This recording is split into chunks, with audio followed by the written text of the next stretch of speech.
Former Syrian commander says Tice was executed on direct orders from Bashar al-Assad. The BBC was first to report the claim, which U.S. officials have not verified.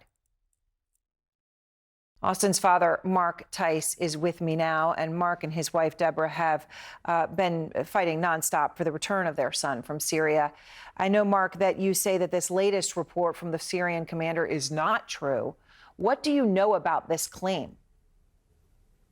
Well, several things. One, a clear line through all the articles that were published is the lack of credibility of Bassam Hassan.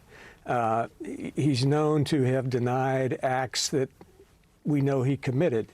Additionally, there are things that he said.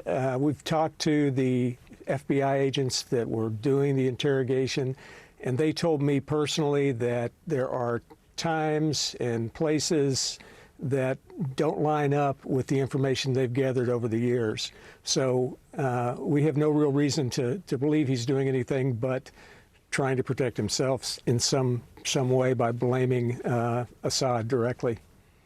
We're talking about the Syrian commander. President Biden has said what you've said. He has said that Austin is alive, and he said this publicly, Mark, as recently as December. Here he is. We believe he's alive. We think we can get him back. I mean, those were incredible words. I remember talking to you and Deborah at that time, but that was 7 months ago.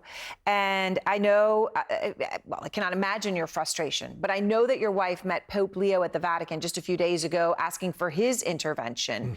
Has there been any sign that Pope Leo, that the Vatican might actually be stepping in here? No, not at this point. It was a very informal meeting that she had with him. It was made possible by the Syrian ambassador, or the Vatican ambassador to Syria, Cardinal Zanari, and the Pope was very kind and prayed with her. This is not the first time that Deborah has met with the Pope in the Vatican. She met with Pope Francis as well, and we do know that there has been some attempt at communication on Austin's behalf.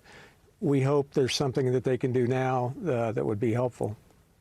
So I know I mentioned, very clearly that U.S. officials have not verified the report from the Syrian commander either.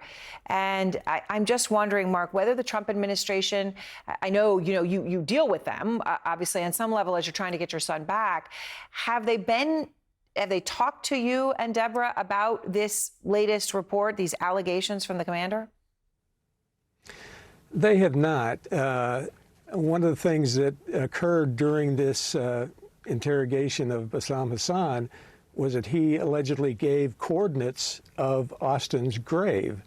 And that was 2 months ago. To our knowledge, there's been no effort by the United States to actually go to that location and see if it's true, see if they find anything. And that's very frustrating for us. It's hard to come up with an excuse.